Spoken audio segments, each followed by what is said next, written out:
अस्सलाम वालेकुम व्यूअर्स। सो आज का सेशन तमाम उन स्टूडेंट के लिए है जो अब्रॉड जाना चाहते हैं और बैरून मुल्क की तालीम हासिल करना चाहते हैं, बट उनका बैंक स्टेटमेंट कम है, उनका बजट कम है और वो फ़ीस अफोर्ड नहीं कर सकते। मेरा मुराद इटली का फुल फंडेड स्कॉलरशिप का है, जहाँ पे किसी फ़ीस की ज़रूरत नहीं है, सब कुछ फ्री है। हमारे साथ आज स्टूडियो में है PT Pakistan education expert engineer Mohammad Jabir. सबसे पहले आपको वेलकम करते हैं। थैंक यू सो मच, अपनी कीमती टाइम निकाल के आपने हमारा इनविटेशन एक्सेप्ट किया है। शुक्रिया अदा, आपका भी के प्रोग्राम में आपने इनवाइट किया और इस मौजू के ऊपर आज हम बात करेंगे और स्टूडेंट्स को गाइड करेंगे।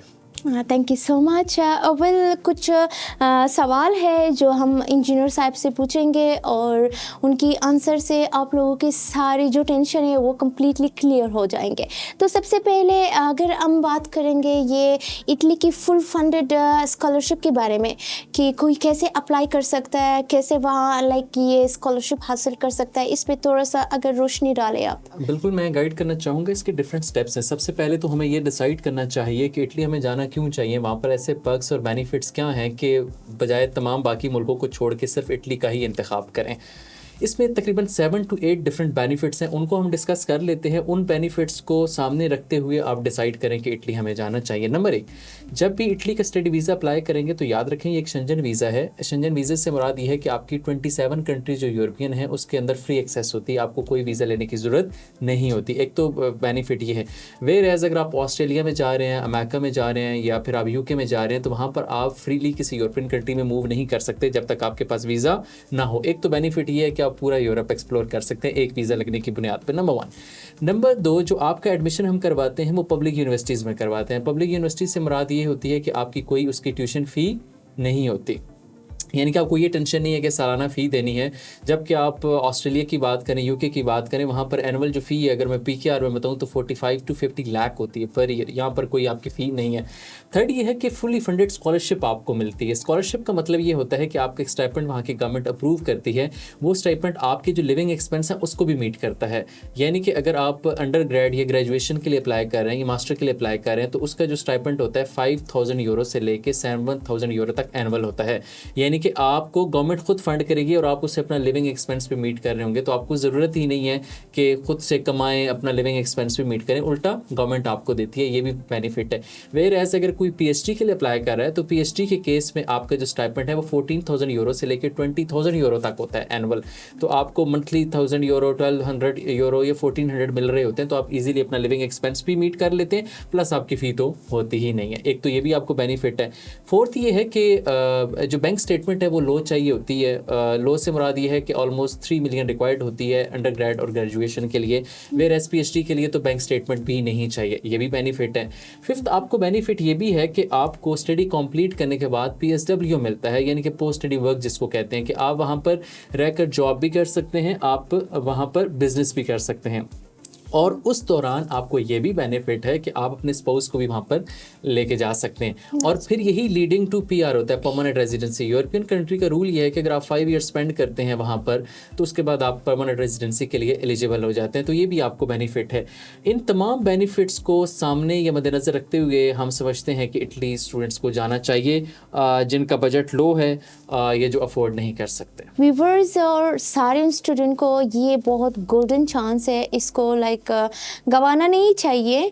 सो सबको ट्राई करना चाहिए ताकि ये हासिल करे, क्योंकि ये सारे उन स्टूडेंट के लिए जिनकी बजट बिल्कुल कम है और बैंक स्टेटमेंट तो बिल्कुल कम होती है। सो हमारी सेकंड क्वेश्चन ये है कि कौन लोग इसके लिए अप्लाई कर सकते हैं। अच्छा, मैं बता देता हूँ डिफरेंट कैटेगरी है ज़ाहिर स्टूडेंट्स की भी कि एलिजिबिलिटी क्राइटेरिया में कौन से स्टूडेंट्स आते हैं जो कि एलिजिबल होंगे। नंबर 1, अगर कोई अंडर ग्रेड के लिए अप्लाई करे, अंडर ग्रेड से मुराद ये है कि आपका यहाँ पर इंटरमीडिएट क्लियर हो गया, एफएससी वगैरह कंप्लीट कर ली, अब आप वहाँ पर डिग्री को कंटिन्यू करना चाहते हैं बैचलर के लिए जो कि 3 ईयर्स की डिग्री होती है, तो उसके लिए आपका जो मिनिमम स्कोर है प्रीवियस डिग्री के अंदर, हम रिकमेंड करते हैं कि 60% मिनिमम मार्क्स होने चाहिए प्रीवियस क्वालिफिकेशन के अंदर। वो तमाम लोग एलिजिबल है जिनके एफएससी में या फिर इंटरमीडिएट में 60% मार्क्स हैं वो एलिजिबल हैं। 55 वाला भी एलिजिबल होता है, लेकिन हम कोशिश करते हैं मार्क्स अच्छे हों ताकि आपके चांसेस ज़्यादा बेहतर होने चाहिए, नंबर 1।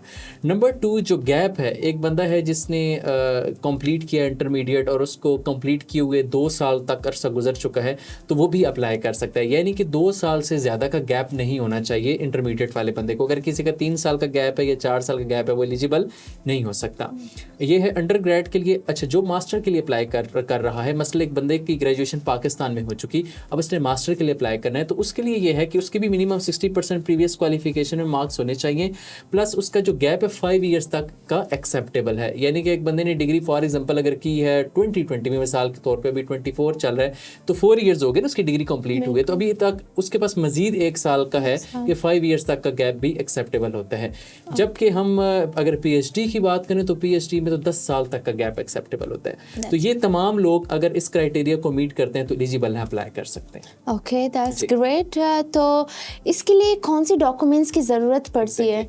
मैं गाइड कर देता हूँ कि डॉक्यूमेंट्स जब एडमिशन प्रोसेस स्टार्ट करते हैं उस वक्त उसकी स्टेज डिफरेंट होती है, डॉक्यूमेंट्स की डिफरेंट डॉक्यूमेंट्स चाहिए होते हैं। जब सेकंड स्टेप पे जाते हैं स्कॉलरशिप अप्लाई करने के लिए, देन डिफरेंट डॉक्यूमेंट्स की रिक्वायरमेंट होती है। वीज़ा लॉजमेंट के लिए डिफरेंट डॉक्यूमेंट्स चाहिए होते हैं।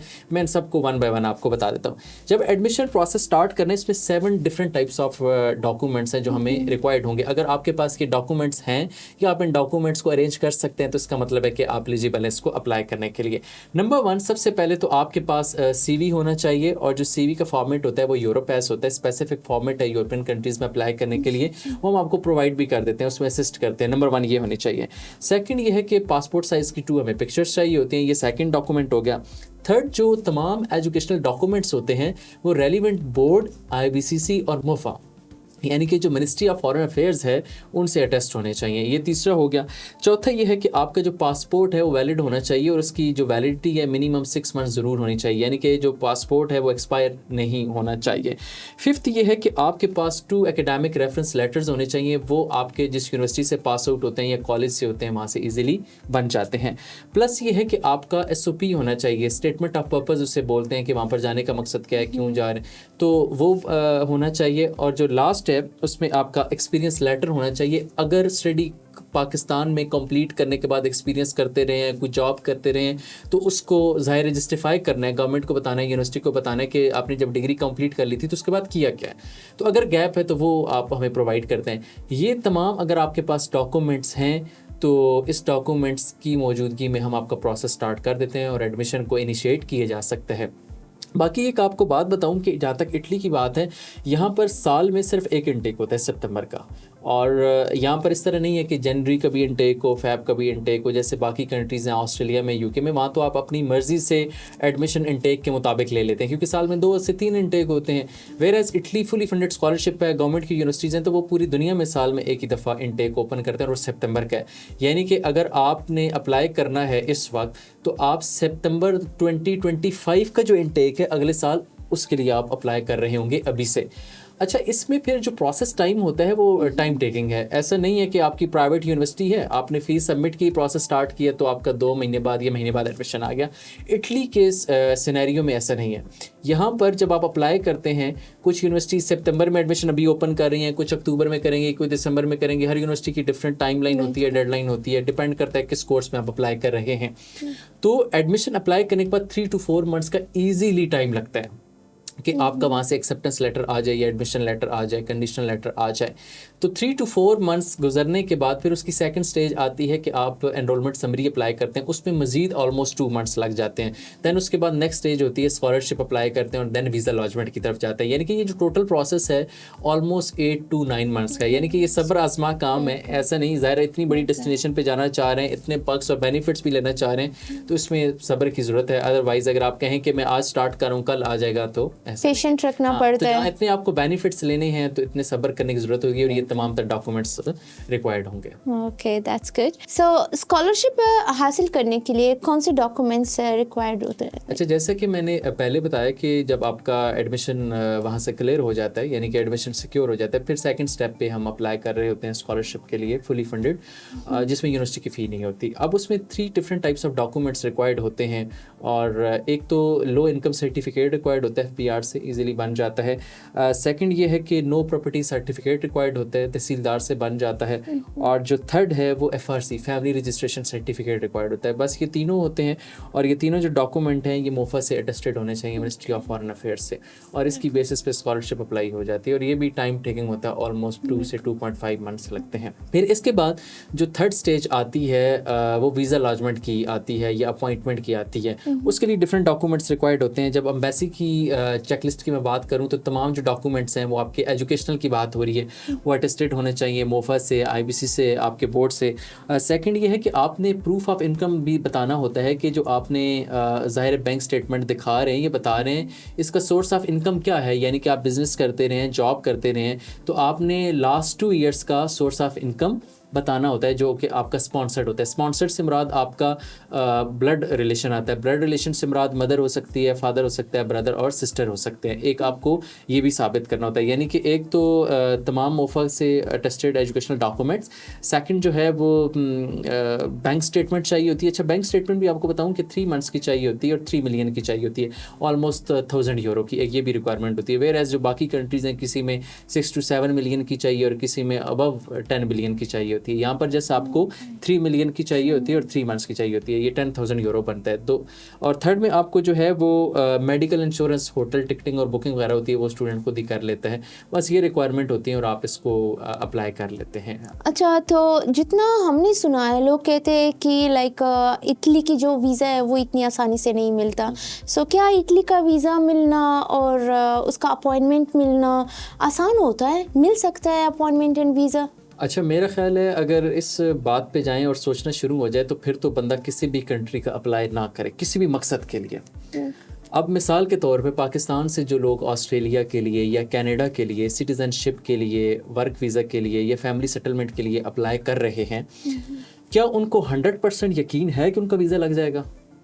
नहीं है ना। मतलब एक चांस या अपॉर्चुनिटी के लिए अपनी स्किल्स को, अपनी क्वालिफिकेशन को सामने रख के अप्लाई कर रहे हैं, जिसमें आपको पता है कि ये जो सिटीज़नशिप होती है किसी कंट्री की या सेटलमेंट होती है, इसमें तकरीबन 1.5 से 2 साल तक का ड्यूरेशन होता है। अब वो 1.5 से 2 साल तक का वेट भी करते हैं, डॉक्यूमेंट्स भी सारे जो रिक्वायरमेंट होती है कंप्लीट करते हैं और एक्सपेंस भी मीट करते हैं, और उसके बाद भी वीज़ा नहीं लगता। लाइक श्योरिटी नहीं है, फिर भी अप्लाई करते हैं। एक बात मैं आपको बताऊं कि जो ऑस्ट्रेलिया है, ऑस्ट्रेलिया में इस वक्त जो स्टडी वीज़ा पे लोग अप्लाई कर रहे हैं, बैंक स्टेटमेंट सिर्फ 1 करोड़ से ज़्यादा की चाहिए, नंबर 1।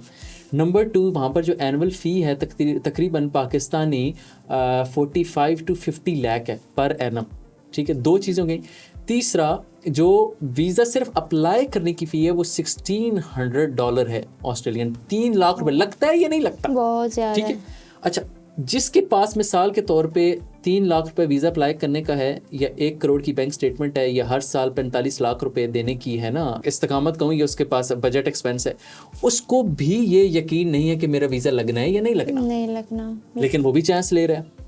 आप देखें कि अगर आपको एक अपॉर्चुनिटी जो है वो लेनी है, तो जहाँ पर 100% आप वीज़ा कह रहे हो ना लग जाएगा, वहाँ पर भी लोग पैसा लेके फिर रहे हैं, वीज़े का कुछ पता नहीं है, चांस ले रहे हैं। आप पाकिस्तान में देखें, पाकिस्तान में क्या आपको किसी गवर्नमेंट यूनिवर्सिटी के अंदर एडमिशन इजीली मिल जाता है, फुली फंडेड स्कॉलरशिप? इस मुल्क में नहीं मिलता और आप इटली में ढूंढ रहे हैं। ठीक है, एक बात मैं आपको बताऊं, पाकिस्तान में MD कैट जो होता है, जो मेडिकल के लोग टेस्ट देते हैं MBBS में एडमिशन लेने के लिए, सालाना तकरीबन 40,000 45,000 स्टूडेंट्स अपीयर होता है। अच्छा, कितनी सीट्स होती हैं? 3,000 4,000 पूरे मुल्क के अंदर। बाकियों ने नहीं होना होता, लेकिन फिर भी चांस लेते हैं, अपॉर्चुनिटी लेते हैं। CSS का एग्जाम पाकिस्तान में 20 से 25 हज़ार बंदा अपीयर होता है। सीटें कितनी होती हैं? 200 से 300। पूरा साल तैयारी करेंगे, पूरा साल मेहनत करेंगे, चांस लेंगे। आप इस बात पे अगर चले जाएंगे ना कि पता नहीं होगा नहीं होगा, लोग ये कहते हैं वो कहते हैं, तो फिर तो आपने कुछ नहीं करना।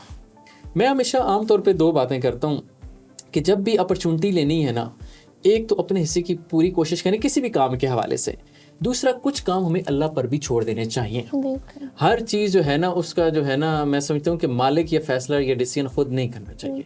इटली में इस वक्त 3 लाख पाकिस्तानी रह रहे हैं, 3 लाख। तो क्या ये 3 लाख इलीगल गए हैं, या डंकी लगा के गए हैं, या ह्यूमन ट्रैफिकिंग हुई है? ऐसा नहीं हुआ। किसी थ्रू प्रोसेस ही गए हैं ना, तो क्या उनको अपॉइंटमेंट नहीं मिली? क्या उनको वीज़ा नहीं मिला?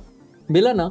बात यह है कि अपॉर्चुनिटी उसी को मिलेगी जो रिस्क लेगा, जो इस सिस्टम का हिस्सा बनेगा। बिल्कुल, उम्मीद नहीं छोड़ना चाहिए, और इससे अच्छा है कि कुछ ना हो, कम से कम ये तो हो कि मैंने ट्राई किया था। लेकिन दो तरह के लोग हैं, एक वो लोग हैं जिन्होंने अप्लाई नहीं किया और बाहर बैठे कह रहे हैं वीज़ा नहीं मिलता, अपॉइंटमेंट नहीं मिलती। एक वो लोग हैं जिन्होंने चले भी जाना है, तो आप उनके बारे में क्यों नहीं सोचते कि वो अपॉर्चुनिटी आपको मिल सकती है, अल्लाह आपका भी साथ दे सकती है, अल्लाह आपकी भी मदद कर सकता है। Who knows? It's mean कि पॉजिटिव सोचना चाहिए। सोचना चाहिए ना। अगर आप पहले सोच रहे हैं कि नहीं मिलती, लोग ये कहते हैं, तो फिर तो कहीं भी आप खुद कहते हैं कि मेरा बजट सिर्फ 5 से 6 लाख। आपको पता है कि फुली फंडेड स्कॉलरशिप के लिए कंप्लीट प्रोसेस के लिए 5 से 6 लाख चाहिए बजट। आप कहते हैं कि मैंने बाहर जाना है, यूनिवर्सिटी की जहाँ फी भी ना हो, मुझे स्टाइपेंड भी मिले, गवर्नमेंट यूनिवर्सिटी भी हो, PSW मिले, 20 आवर्स वर्क आउट करना मिले, ये सब कुछ मिले, लेकिन मैं रिस्क नहीं लेना चाहता। बिल्कुल, तो पॉसिबल नहीं है ना। बिल्कुल। आप और कहते भी हैं कि मेरे पास जस्ट 5 से 6 लाख मेरे पास है अमाउंट। एक तरफ लोग करोड़ पे लेके फिर रहे हैं, उनको भी यकीन नहीं है वीज़ा लगना है या नहीं। दूसरी तरफ आप इस अपॉर्चुनिटी है, तो मेरा ख्याल है रिस्क लेना चाहिए। इस बात को जहन से निकाल दें। हु नोज़ कि आने वाले दिनों में या आने वाले टाइम के अंदर अपॉइंटमेंट का तरीकाकार क्या होगा, वीज़ा का तरीकाकार क्या होगा, एडमिशन का तरीकाकार क्या होगा, कोई भी नहीं जानता। जैसे कनाडा ने रिसेंटली पहले 8 लाख स्टूडेंट्स पूरी दुनिया से लेते थे, उन्होंने डिक्रीज कर दी, उन्होंने कहा कि अब हम सिर्फ 3.5 लाख लेंगे। किसको क्या पता था, लेकिन फिर भी लोग अप्लाई कर रहे हैं। ऑस्ट्रेलिया ने कुछ दिन पहले अपनी पॉलिसी चेंज की, उन्होंने कहा अब हम पूरी दुनिया से जो प्राइवेट यूनिवर्सिटीज़ है उसमें जस्ट 30,000 स्टूडेंट लेंगे, बस, इससे ज़्यादा नहीं। क्या लोग अप्लाई करना छोड़ देंगे? 3 लाख बंदा अप्लाई करेगा, हालांकि वीज़ा सिर्फ 30,000 लोगों को मिलना है, 2,70,000 को नहीं मिलेगा, जिसकी फ़ी भी सिर्फ 3 लाख है वीज़ा अप्लाई करने की। क्या छोड़ देंगे लोग? नहीं। तो अपॉर्चुनिटी लेनी चाहिए, और अपॉइंटमेंट मिल जाती है अगर आप टाइमली अप्लाई करें, और वीज़ा भी लग जाता है अगर आप टाइमली अप्लाई करें। और अगर नहीं भी मिला तो कम से कम मैं समझता हूँ ज़िंदगी में ये अफसोस तो नहीं होगा कि अपॉर्चुनिटी के लिए हमने कोशिश नहीं की। तो मेरे भी कहना सारे स्टूडेंट को यही है कि उम्मीद नहीं छोड़ना चाहिए। इससे अच्छा है कि आप कल कहो कि काश मैं अप्लाई करता या करती, तो आपको कोशिश करनी चाहिए। जो लोग गए हैं उनके बारे में सोचना चाहिए, लोगों की बातों के बारे में नहीं कि होगा कि नहीं होगा। बिल्कुल अपॉर्चुनिटी लेनी चाहिए। बाकी जो पीटी पाकिस्तान की इसमें रिस्पॉन्सिबिलिटीज़ होती हैं, एडमिशन अप्लाई करना, उसको सिक्योर करना, नंबर 1। नंबर 2 जो है वो स्कॉलरशिप के लिए अप्लाई करना, उसको सिक्योर करना। 3rd जो है वीज़ा की प्रिपरेशन करना, और वीज़ा की जो फाइल होती है, और इंटरव्यू अगर एम्बेसी कंडक्ट करती है तो उसकी प्रिपरेशन करवाना। मोस्ट ऑफ द केसेस नहीं कर रही होती, रेयर चांसेस होते हैं। तो ये हमारी तमाम तर रिस्पॉन्सिबिलिटी होती है। वीज़ा लगता है, नहीं लगता, गवर्नमेंट देती है, नहीं देती, अपॉइंटमेंट मिलती है या नहीं मिलती, ये पीटी पाकिस्तान की रिस्पॉन्सिबिलिटी नहीं होती, क्योंकि ज़ाहिर ये गवर्नमेंट की डिसीजंस हैं, उनकी पॉलिसीज़ हैं, तो उसको हम एड्रेस नहीं कर रहे होते, अलबत्ता गाइड ज़रूर कर रहे होते हैं। सो मेरी लास्ट क्वेश्चन ये है कि इन सारी चीज़ों की जो चार्जेस होता है उसकी चार्जेस कितना होता है? अच्छा, इटली का कंप्लीट प्रोसेस की जो पीटी पाकिस्तान के कंसल्टेशन या प्रोसेसिंग चार्जेस होते हैं वो 1500 यूरो होते हैं, जो कि 2 डिफरेंट इंस्टॉलमेंट्स में होते हैं। हाफ इंस्टॉलमेंट आप तब पे कर रहे होते हैं, या फर्स्ट इंस्टॉलमेंट जब एडमिशन प्रोसेस स्टार्ट करते हैं। जब एडमिशन सिक्योर हो जाता है फिर उसकी सेकंड इंस्टॉलमेंट ले रहे होते हैं, और हम एडमिशन के सिक्योर होने के बाद फिर स्कॉलरशिप के लिए और स्टाइपेंड के लिए अप्लाई करते हैं। ये अंडर ग्रेड और मास्टर के लिए। वेयर एज PhD के लिए अप्लाई कर रहे हैं तो उसका फ़ी स्ट्रक्चर डिफरेंट होता है। और PhD के केस में आपको ये भी बताऊँ कि बैंक स्टेटमेंट भी नहीं चाहिए होती, और याद रहे कि IELTS और PTE भी नहीं चाहिए इन तमाम वीज़ा कैटेगरी के लिए। ये भी बेनिफिट है, यानी कि जिन लोगों की अंग्रेज़ी अच्छी नहीं है कोई बात नहीं, MOI जो होता है मीडियम ऑफ इंस्ट्रक्शन, जो कि कॉलेज यूनिवर्सिटी से बन जाता है, उसकी बेस पे भी एडमिशन आपका अप्लाई हो जाता है। आपको बहुत शुक्रिया कि आपने बुलाया और आज के प्रोग्राम के हवाले से इंफॉर्मेशन आप। Thank you so much for coming. So अगर आप भी इटली का स्टूडेंट वीज़ा अप्लाई करना चाहते हैं तो PTE पाकिस्तान की टीम से कॉन्टैक्ट कीजिए। Thank you so much.